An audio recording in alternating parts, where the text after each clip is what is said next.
Welcome to ప్రజా television news బులెటిన్ల ముందుగా headlines. Ganapati మండపం కూల్చివేతతో స్థానికంగా ఉద్రిక్తత.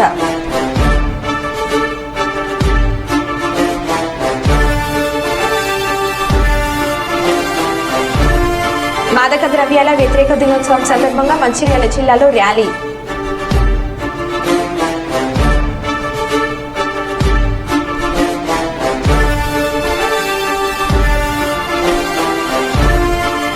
శ్రీశైల స్వామిని దర్శించుకున్న టీడీపీ కర్నూలు జిల్లా అధ్యక్షులు సోమిశెట్టి వెంకటేశ్వర్లు.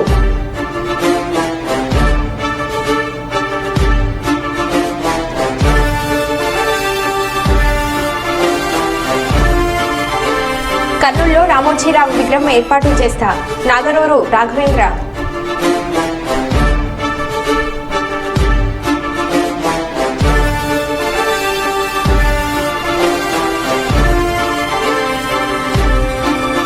ప్రైవేట్ పాఠశాలలో జర్నలిస్టుల పిల్లలకు ఉచిత విద్య ఇవ్వాలి. జర్నలిస్ట్ అసోసియేషన్ జిల్లా అధ్యక్షుడు మీసాల రామస్వామి.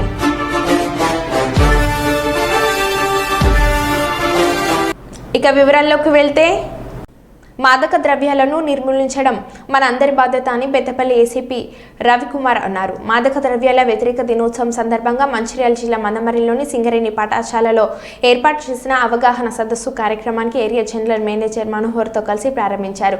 ఈ సందర్భంగా జ్యోతి ప్రజ్వలన చేసి మార్కెట్ ఏరియాల అవగాహన ర్యాలీ నిర్వహించారు.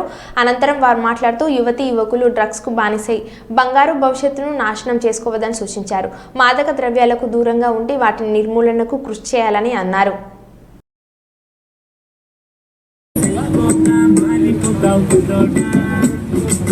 యువతే దేశానికి ఆదర్శం అవ్వాలా, అది మరిచి నీకు ఎందుకు రాయిపోలా, మత్తుకు బానిసై మైకంలో ఉండకురా, కన్నవల ఆశలని కాల్చిపోచి వెయ్యకురా, సరదా సరదా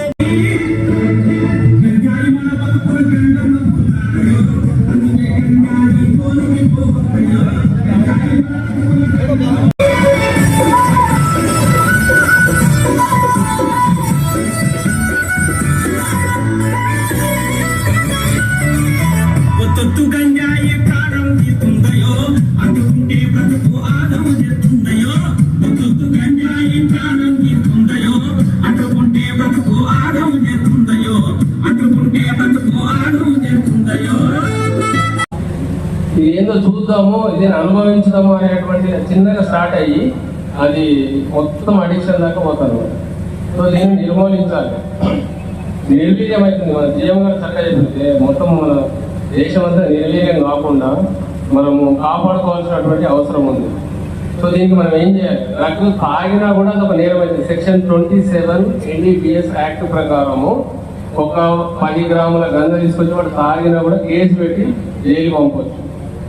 అటువంటి స్ట్రింజెంట్ యాక్ట్ సెక్షన్స్ ఉన్నాయి.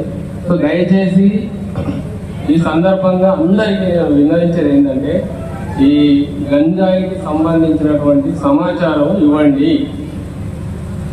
ఇప్పుడు వీళ్ళు సింపుల్గా మహారాష్ట్ర స్టేట్ చంద్రపూర్ నుంచి అక్కడక్కడ చేస్తున్నారు. మనం ఇప్పటి వరకు మందమరి పోలీస్ స్టేషన్లో 5 కేసులు నమోదు చేసాము. Within the period of 3 months కాలంలో ఒక 5 కేసులు నమోదు చేయడం జరిగింది. వాళ్ళకి జైలు పంపాము. వాళ్ళని కూడా మళ్ళీ ఫ్రీక్వెంట్గా పిలిచి కౌన్సిలింగ్ ఇస్తున్నాము. రీసెంట్లీ కూడా ఒక 5-6 రోజుల క్రితము ఒకరి ఇంటిలో 13 మొక్కలు గంజాయి మొక్కలు వేస్తే వాటిని తీసుకొని కేర్ చేయడం జరిగింది.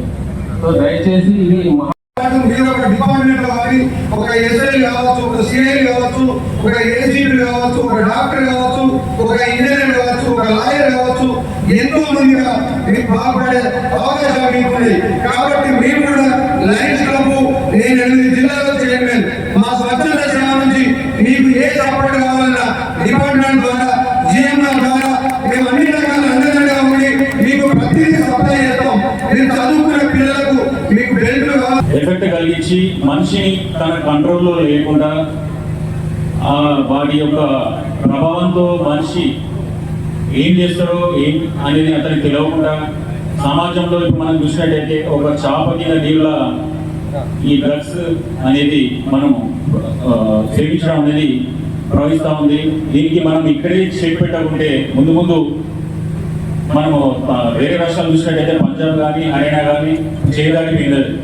ఏమైందంటే ఇదే మాదక ద్రవ్యాలు అనేది ఎక్కువైపోయి కంట్రోల్ కాక అక్కడ ఇప్పుడు అందరూ కూడా ఇబ్బంది పడాల్సిన పరిస్థితి ఏర్పడుతుంది. దానికోసం మన ప్రభుత్వం కూడా కట్టుబడి దీనికి నిర్మూలించేందుకు కఠిన చర్యలు తీసుకునేందుకు సమూలంగా నిర్మూలించేందుకు కూడా పాటుపడుతుంది. దాంట్లో భాగంగా anti drugs narcotic anti drugs state team కూడా ఏర్పాటు చేయడం జరిగింది. అలాగే ప్రతి ఒక్క స్కూల్లో కూడా యాంటీ డ్రగ్స్ కమిటీస్ కూడా ఏర్పాటు చేయడం జరిగింది. మరి మనం చూసినట్టయితే చాలా చోట్ల తల్లిదండ్రుల సూపర్విజన్ లేక పిల్లలు వాళ్ళకున్న వెదర్లో క్లైమేట్లో ఇతర స్నేహాలతో డ్రగ్స్కి అలవాటు పడి వాళ్ళ యొక్క ఆర్థికంగా శారీరకంగా మెంటల్గా అందరూ కూడా కోల్పోయే పరిస్థితి ఏర్పడుతుంది. దీనికి పుస్తకం పెట్టేందుకు అందరూ కూడా నడువు బిగించి ముందుకు వచ్చి నిర్మూలించేందుకు అందరూ కూడా సహకరించాలి. తల్లిదండ్రులు కానీ మిగతా వాళ్ళకి ఎక్కడన్నా కూడా ఈ డ్రగ్స్ గాంజా కానీ ఎక్కడన్నా కూడా ఇలా అమ్ముతున్నారు, దాని గురించి పిల్లలు ఇట్లా సేవిస్తున్నట్టు తెలిసినా కూడా మీరు ఇమీడియట్లీ పోలీస్ దృష్టికి తీసుకురావాలని చెప్పి మీ అందరూ కూడా కోరుతున్నాను. అందరూ కూడా దీంట్లో భాగస్వామ్యం కావాలని కోరుతున్నాను. ప్రతి ఒక్క చోట శ్రీశైలం శ్రీ బ్రహ్మరాంబ మల్లికార్జున స్వామి వార్లను దర్శించుకున్న టీడీపీ కర్నూలు జిల్లా అధ్యక్షులు సోమిశెట్టి వెంకటేశ్వర్లు ఆంధ్రప్రదేశ్ సార్వత్రిక ఎన్నికల్లో తెలుగుదేశం పార్టీ కూటమి ఘన విజయం సాధించినందుకు శ్రీశైలం స్వామి అమ్మవార్లను దర్శించుకోవడం జరిగిందని అన్నారు. ఆ తర్వాత మాజీ ముఖ్యమంత్రి వైఎస్ జగన్మోహన్ రెడ్డిపై తీవ్రంగా విరుచుకుపడ్డారు. ఈరోజు ఈ రాష్ట్రం నుంచి పారదోలేరు పబ్లిక్, అందుకని ఇలా శ్రీశైలం ఇలా ఈశ్వరుని దర్శించుకోవడానికి మేము రావడం జరిగింది. చాలా సంతోషం. ఇంతకుముందుకు మేము వచ్చిన కాడికి ఇప్పటికి చాలా డెవలప్ జరుగుతూ ఉంది. ఇప్పుడు చంద్రబాబు నాయుడు ప్రత్యేకంగా దేవాలయాలపైన శ్రద్ధ పెట్టి టెంపుల్స్ ఏ విధంగా అభివృద్ధి చెందాలనే ఉద్దేశంతో ప్రతి ఒక్క మంచి ఆఫీసర్ని వేసి ఈఓలు కానీ అధికారులు కానీ మంచి వాళ్ళని వేసి టెంపుల్స్కు ప్రాధాన్యత ఇచ్చి ఈరోజు ముందుకు రావడం జరుగుతుంది. ఎందుకంటే టెంపుల్స్ ఈరోజు ప్రతి ఒక్క భక్తులు వాళ్ళు ఏ తప్పులు చేసినా ఏం చేసినా భగవంతునికి వచ్చి మొరబెట్టుకుని స్వామి నేను చేసిన తప్పులు క్షమించి నన్ను రానున్న రోజుల్లో నేను వ్యాపారంలో కానీ రాజకీయం కానీ అన్ని పైకి రావాలని చెప్పి దేవుని మొక్కుడిగా రావడం జరుగుతుంది. ఆ భగవంతుడు కరుణించాలి. అందుకని జగన్మోహన్ రెడ్డికి నేను చెప్పేది ఏమంటే, నువ్వు చేసిన తప్పులు ప్రపంచంలో ఎవడు చేయలేదు. ఇవాళ భారతదేశంలో నేను బరువు కేడుగాడంటే నువ్వే. నీలాంటి దుర్మార్గులు ఈ రాష్ట్రంలో పుట్టి ఈ రాష్ట్రాన్ని అభివృద్ధి పథకాన్ని సున్నా చుట్టి నాశనం చేశావు. ఈరోజు చంద్రబాబు నాయుడు ముఖ్యమంత్రి అయిన తర్వాత దీన్ని అభివృద్ధి చేసేదానికి మేము ఎంత తిప్పలపడాలో అది చాలా ఇబ్బంది పడే పరిస్థితి వస్తుంది. పోలవరం ప్రాజెక్టు నాశనం చేశావు. అమరావతి రాజధాని చూశావు. ఒక్క పుల్ల పోటు కూడా పెట్టకుండా, ఒక రాయి కూడా అక్కడ అవిర్చకుండా నాశనం చేసిన వ్యక్తి నువ్వు ఇవాళ. అదేవిధంగా చంద్రబాబు ముఖ్యమంత్రి అయిన తర్వాత అమరావతిని వెంటనే ఛార్జ్ తీసుకోకతలికే అధికారులు వెంటనే క్లీన్ చేయడము, అక్కడ పనులు ప్రారంభించడం జరిగింది. వెంటనే మళ్ళా పోలవరం వెంటనే చంద్రబాబు నాయుడు పోయి ఆ పనులు కూడా త్వరగతంగా 2.5 సంవత్సరాలు పూర్తి చేసి ప్రజలకు మనం నీళ్ళు ఇవ్వాలి అనే ఉద్దేశంతో ముందుకు పోవడం జరుగుతుంది. ఇంత మంచి పనులు జరుగుతుంటే ఇప్పటికీ దుష్టుడు ఈ దుర్మార్గుడు మళ్ళా నేను వస్తాను, మళ్ళీ 5 ఏళ్ళు 2009 నీ ముండమైంది, నువ్వు ఎప్పుడో నువ్వు సత్తావు, నీకు రాదయ్యా, ఇంకా నీకు అయిపోయింది, నీ చాప్టర్ క్లోజ్. నీతో కలిపి 11 మంది, ఈ 11 మంది కూడా కాపాడుకో, నీతో కలిపి 10 మందిని కాపాడుకో, నీ చేతనైతే ఎంపీలకు కాపాడుకో. నువ్వు దద్దమ్మ ముఖ్యమంత్రి, దద్దమ్మ ప్రభుత్వం చేసావు, ప్రజలను నాశనం చేసావు, నట్టేట ఆంధ్రప్రదేశ్లో ముంచావు. అది కాకుండా ఏదైతే రాష్ట్రాన్ని అడ్డగోలుగా నాశనం చేశావో ల్యాండ్ టైటిల్ యాక్ట్ పెట్టేసి ఇలా ఏదో కుట్రబన్నావు నీవు. మీ యొక్క వైఎస్ఆర్ పార్టీ కాంగ్రెస్ పార్టీ కార్యాలయాలు పెట్టి అది లీజు పేరుతో పెట్టి ఈ టైటిల్ తెచ్చిపెట్టి అవి కూడా కొట్టేసేలా చూసావు. సుమారుగా మేము లెక్కేస్తే 3,000 కోట్ల రూపాయల ప్రజాధనం దుర్వినియోగం చేసే పరిస్థితి వచ్చావు నువ్వు. ఇటువంటి దుర్మార్గుడు ఈ రాష్ట్రంలో పుట్టినందుకు చింతిస్తున్నాం. అదేవిధంగా కేంద్ర ప్రభుత్వం కూడా వెంటనే కళ్ళు తెరుచుకొని ఆంధ్ర రాష్ట్రం పైన చంద్రబాబు నాయుడు పైన నమ్మకం పెట్టి చంద్రబాబు నాయుడు సరిపోతాడని చెప్పేసి కూటమితో ఇవాళ తెలుగుదేశం పార్టీ, జనసేన, బీజేపీ ముగ్గురం కలిసి ఇవాళ రాష్ట్రం అధికారం వచ్చాం. కనీమిని రీతులు ఇవాళ రిజల్ట్ ఇచ్చారు. ఈ రిజల్ట్ వైఎస్ఆర్ పార్టీ తట్టుకోలేక వాళ్ళు ఒకరిపై ఒకరు ఏదో చెప్పుకుంటున్నారు. కానీ జగన్మోహన్ రెడ్డి తగిన బుద్ధి చెప్పారు ప్రజలు. ఇప్పటికైనా సరే నేను కూడా ఏదైతే కార్యాలయాలపై వైఎస్ఆర్ పార్టీ కార్యాలయాల పేరు మీరు లీజు తీసుకున్నారో అది లీజు కాదు. ఒక్క ఆఫీసు కూడా మున్సిపాలిటీ పరిధిలో మున్సిపాలిటీకి సంబంధించిన అనుమతులు లేవు. ఏ ఒక్కటి అనుమతులు లేకుండా ఇవాళ అడ్డదడ్డుగా కట్టారు. ఎందుకు మేము మళ్ళీ అధికారం నేను వస్తాను, నేను ముఖ్యమంత్రి అవుతాను. దొమ్మ పొగురు ఒక దున్నపోతు ఎట్ట మొద్దు ఉంటుందో అటువంటి మొద్దు జగన్మోహన్ రెడ్డి. ఈ మొద్దుకు అభివృద్ధి అనేది తెలియదు. ఈ మొద్దుకు నేను అందుకే చెప్తున్నా, ఏదైతే ఇప్పుడు ఈయన తప్పులు చేశాడో, ఈ యొక్క కార్యాలయాలు పెట్టి ప్రజల సొమ్ము దోచుకొని 3,000 కోట్లు దోపిడీ చేయాలని చూశాడో, అందుకని ముఖ్యమంత్రి చంద్రబాబు నాయుడు నేను విజ్ఞప్తి చేస్తున్నా, ఈ దుర్మార్గుని వెంటనే దీనిపైన కేసులు పెట్టాలి. దీనిపైన ల్యాండ్ యాక్ట్ చట్టం కింద పెట్టి ఈయన ఏ విధంగా దీనిపైన పూర్తి ఎంక్వైరీ అయ్యాలి. మైనింగ్ మాఫియా, అదే కింద ఇసుక మాఫియా, లిక్కర్ మాఫియాలు పెద్ద ఎత్తున దోపిడీ చేశాడు. దీని అన్నిపైన ఎంక్వైరీ చేసి ఈయనను యావజ్జీవ శిక్ష విధించి బయటికి రానికుండా మళ్ళా జైల్లో ఉంచి సిల్వర్ బొచ్చ ఇచ్చి ఈయనకు మళ్ళా జైలు పంపించే పరిస్థితి దగ్గరకు వచ్చింది. దగ్గర పడినాయి. ఇంకా సిగ్గు లేకుండా 29 వస్తా, నేనే అధికారం వస్తా చెప్పుకోవడానికి సిగ్గు లేదు జగన్మోహన్. నీకు అర్హత లేదు. ఈ రాజకీయ పార్టీనే రద్దు చేసుకునే పరిస్థితి వస్తూ ఉంది.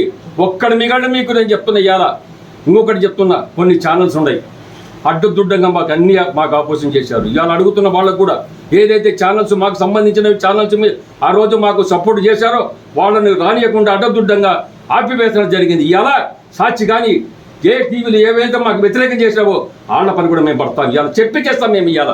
ఎందుకంటే ఒక పద్ధతి ఛానల్స్ అంటే ప్రజలకు నిర్భయంగా వాస్తవాలు తెలిపే ఛానల్స్ ఉండాలి.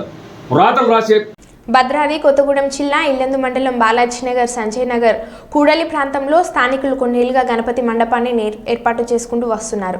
గత సంవత్సరం చిన్న గణపతిని ఏర్పాటు చేసి షెడ్ నిర్మాణం కూడా ఏర్పాటు చేసుకున్నారు. కాగా ఈ స్థలం తమకు చెందిందని కృష్ణమూర్తి అన్న వ్యక్తి కొన్నాళ్లుగా స్థానికులతో చెప్తూ వస్తున్నాడు. వారం రోజుల క్రితం స్థలం నాది అంటూ ఆక్రమణకు రాగా స్థానికులు వ్యతిరేకించారు. ఈ నేపథ్యంలో బుధవారం మధ్యాహ్నం స్థానికులు ఎవరు లేని గమనించే సమయంలో ప్రొక్రెయిన్లతో వచ్చి కొందరు గణపతి మండపాన్ని కూల్చివేసి వెళ్లడంతో స్థానికంగా ఉద్రిక్తత నెలకొంది. కూల్చివేతను నిరసిస్తూ మండపం నిర్మాణం పునరుద్ధరించాలని, కూల్చివేసిన వారిపై చర్యలు తీసుకోవాలని గ్రామంలో నిరసన ప్రదర్శన నిర్వహించారు. ఈ ఘటనకు పాల్పడిన వారిపై చర్యలు తీసుకోవాలని మాజీ వైఎస్ ఎంపీపీ ప్రమోద్ డిమాండ్ చేశారు.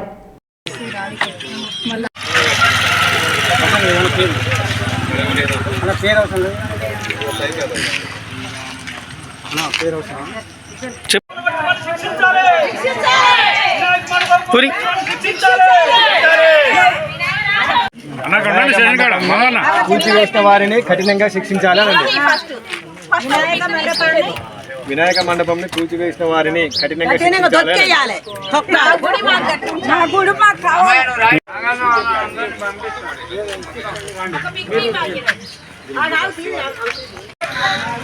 వినాయక మండపం కూల్చివేసిన వారిని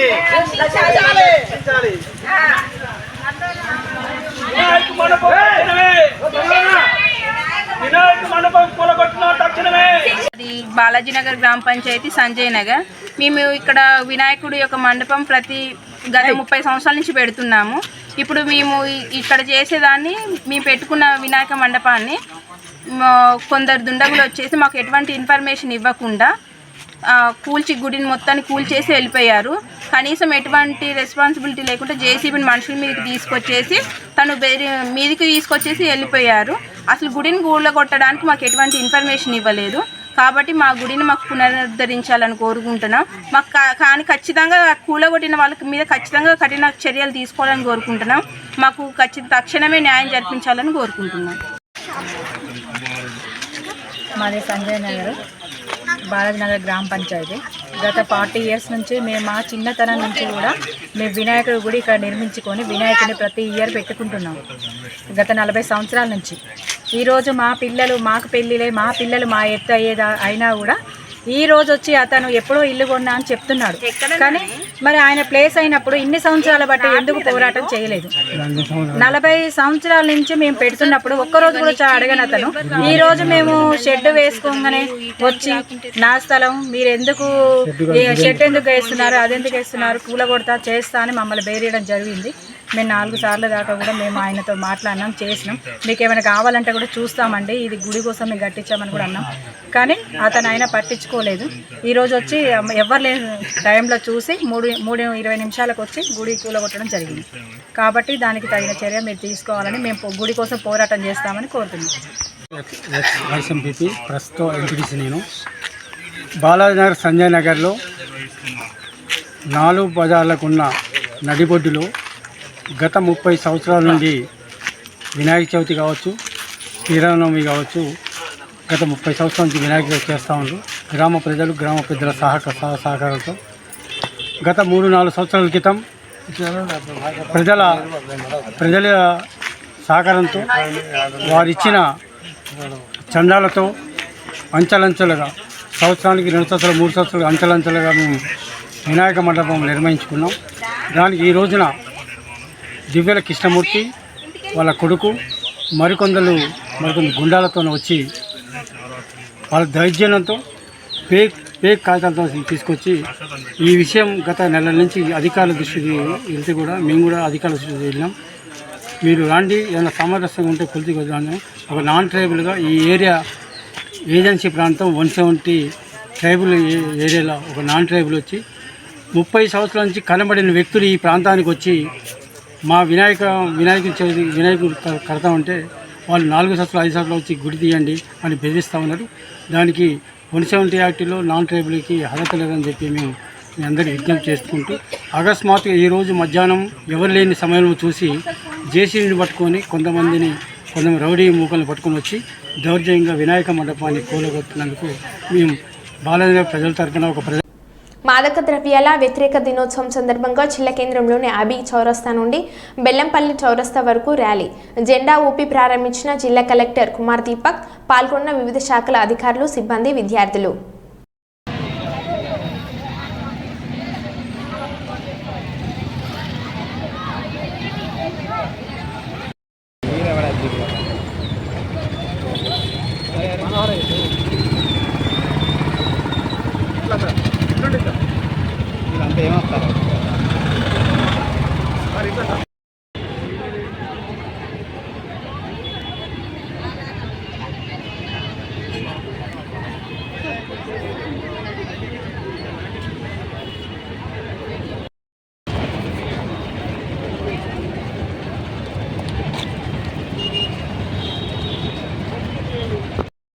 ఇల్లీగల్ ట్రాఫికింగ్ గురించి మనము ప్రోగ్రామ్ జరుపుకున్నాము. మొత్తం జిల్లాలో అన్ని అంగన్వాడీ సెంటర్లు, స్కూల్స్లో, హయ్యర్ ఎడ్యుకేషనల్ ఇన్స్టిట్యూట్స్లో, ఈజీఎస్ సైట్స్ దగ్గర అన్ని చోట్లలో డ్రగ్ అబ్యూస్ గురించి, ఇల్లీగల్ ట్రాఫికింగ్ గురించి అందరూ ప్రతిజ్ఞ తీసుకుంటున్నారు. అండ్ ఈరోజు నా తరఫున నాతోటి అండ్ గవర్నమెంట్ తోటి ఒకటే రిక్వెస్ట్, అందరికీ ఎవరికైనా డ్రగ్ తీసుకుంటున్నారు, డ్రగ్ అమ్ముకుంటున్నారు, దాని గురించి ఏమైనా ఇన్ఫర్మేషన్ వస్తే ఇమీడియట్గా మన నార్కోటిక్స్ డిపార్ట్మెంట్కి లేదు అంటే పోలీస్ డిపార్ట్మెంట్కి ఇమీడియట్గా ఇన్ఫార్మ్ చేయండి. వాళ్ళకి ఐడెంటిటీ కూడా మా పోలీస్ వారు సెక్రెట్గా చెప్తారు. అండ్ ఇంకా ఒకటి, ఎవరైనా డ్రగ్ ఎడిక్ట్ ఉన్నారు దాని గురించి కూడా మన డిస్ట్రిక్ట్ హాస్పిటల్స్లో డి అడిక్షన్ సెంటర్ నడుస్తున్నాయి. ఎవరైనా ఇన్ఫర్మేషన్ దాని గురించి మనకి ఇన్ఫర్మేషన్ వస్తే, లేదా ఎవరైనా బాధితులు ఉన్నారు మన డాక్టర్స్కి కాంటాక్ట్ చేస్తే వాళ్ళకి కూడా ఫ్రీగా దాని గురించి ట్రీట్మెంట్ వస్తుంది. ఇంకా ఒకటి, వాళ్ళ గురించి కూడా మనం మొత్తం ఇన్ఫర్మేషన్ సెక్రెట్గా పెడుతున్నాము. కాబట్టి ఈ యొక్క సోషల్ ఈవీకి ఖచ్చితంగా మన జిల్లా నుంచి, మన రాష్ట్రం నుంచి, మన దేశం నుంచి ఇరాడికేట్ చేయాలి. దాని గురించి మీ అందరికీ విజ్ఞప్తి చేస్తున్నాను. Thank you. అంతర్జాతీయ డ్రగ్స్ వ్యతిరేక దినోత్సవము మనం మంచిర్యాల జిల్లాలో ఈరోజు ఘనంగా జరుపుకుంటున్నాము. ఈరోజు డ్రగ్స్ అనే మహమ్మారి మన తెలంగాణ రాష్ట్రంలో నుంచి తరం కొట్టడానికి ముఖ్యమంత్రి గారు చిత్తశుద్ధితో పనిచేస్తున్నారు. వారి యొక్క సంకల్పంతో ఈరోజు మన జిల్లాలో డ్రగ్స్ వ్యతిరేక కార్యక్రమం అనేక స్కూల్స్ నుంచి మరియు కాలేజీల నుంచి అన్ని ప్రభుత్వ వర్గాల నుంచి ఈరోజు రావడం జరిగింది. ఈ డ్రగ్ మహమ్మారిని తరిమికొట్టడానికి అందరం కూడా ప్రతిజ్ఞ చేయడం జరిగింది. ఈ డ్రగ్ మహమ్మారిని స్కూల్స్ నుంచి కానీ, కాలేజీలలో కానీ ఎక్కడ ఉన్నా కూడా తరిమికొట్టాలని, దీని బాధితులు ఎవరైనా ఉంటే వాళ్లకు డీ అడిక్షన్ సెంటర్లో కూడా మన కలెక్టర్ గారు చెప్పినట్టు ఉచితంగా వారికి అందించడం జరుగుతుంది. కావున ఇటువంటి డ్రగ్స్ ఎవరైనా ఉన్నా కూడా, ఏదైనా ఇన్ఫర్మేషన్ ఉన్నా కూడా అందించిన వారిని సీక్రెట్గా వారిని ఎటువంటి గోప్యంగా ఉంచడం జరుగుతుంది. కాబట్టి అటువంటి ఎవరైనా ఉన్న వివరాలు తెలియజేయగలరు. నంబర్ కూడా ఇవ్వడం జరిగింది. ఈ నంబర్కు ఇవ్వగలరని ఈ సందర్భంగా తెలియజేస్తున్నాను. స్థానిక రాజమండ్రి రోడ్లో గల సాయి హెల్త్ కేర్ నందు పలు వైద్య విభాగాలకు వర్తించేలా ఆరోగ్యశ్రీ పథకంలో ప్రారంభించిన జగ్గంపేట శాసనసభ్యులు జ్యోతుల నెహ్రూ. ఈ సందర్భంగా ఆయన మాట్లాడుతూ జగ్గంపేట ప్రాంతంలో సాయి హాస్పిటల్ బ్రాంచ్ ప్రారంభించి పలు వైద్య సేవలు అందిస్తున్న సాయి హాస్పిటల్ అధినేత విజయ్ కుమార్కి సందర్భంగా శుభాకాంక్షలు తెలియజేస్తున్నామని అన్నారు. ఎమ్మెల్యేగా మొట్టమొదటి ప్రారంభోత్సవం పేదలకు ఉచితంగా వైద్యం అందించే ఆరోగ్యశ్రీని ప్రారంభించడం చాలా ఆనందంగా ఉందని అన్నారు.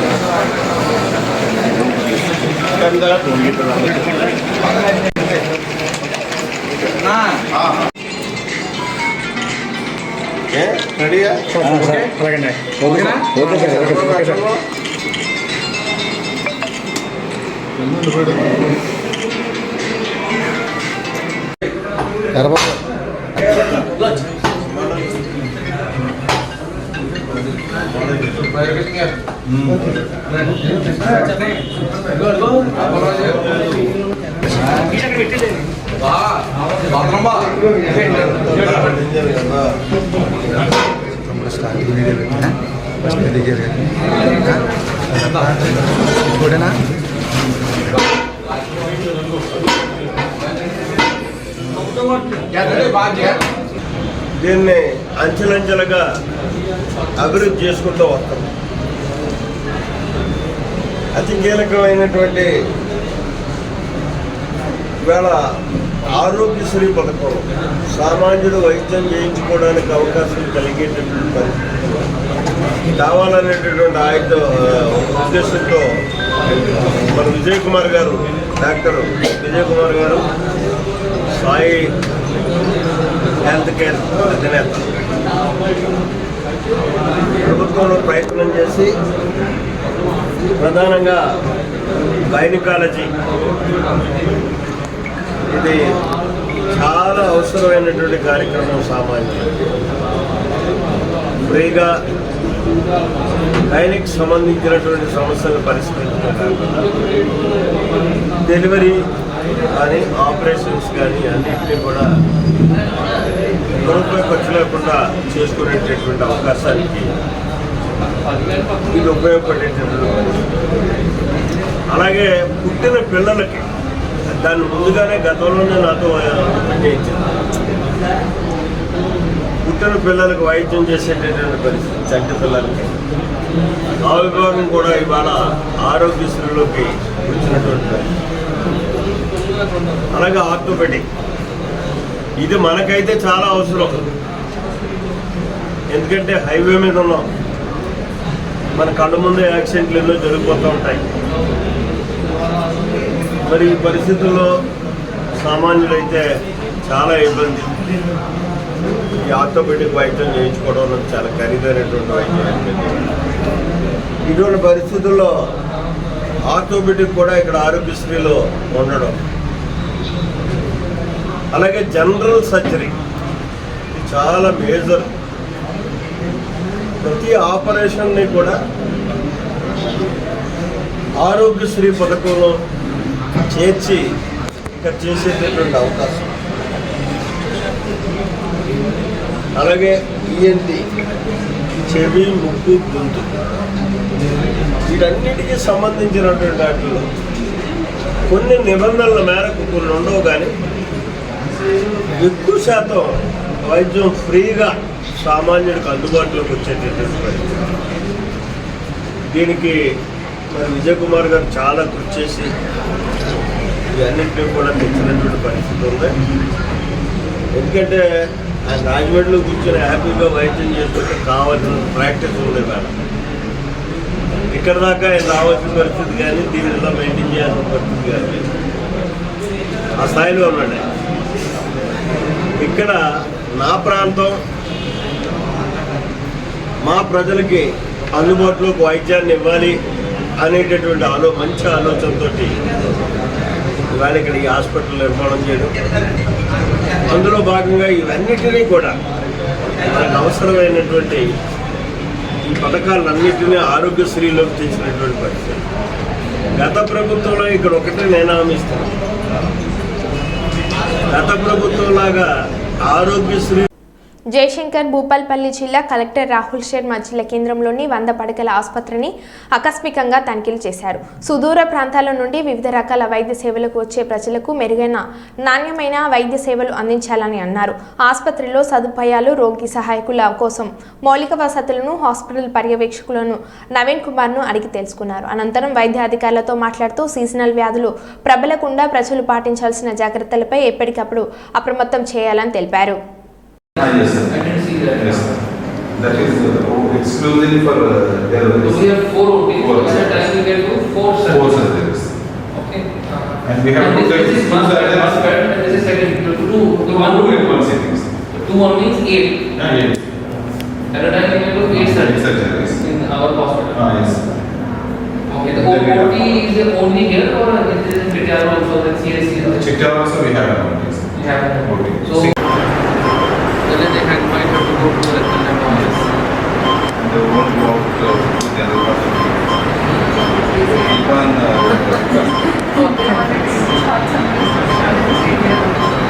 but there will be waiting also. Waiting also people will be like you will be coming there. So that they should go to the general. Right. But they will not. They will not. After doctor certification, then they will.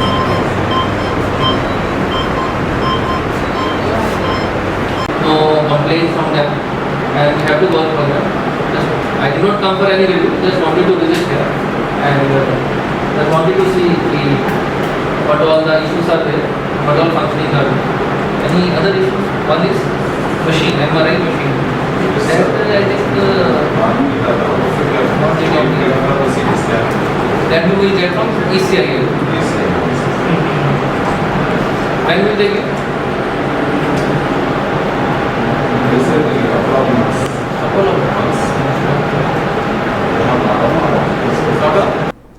మరో బులెటిన్లో మళ్ళీ కలుద్దాం. Stay tune.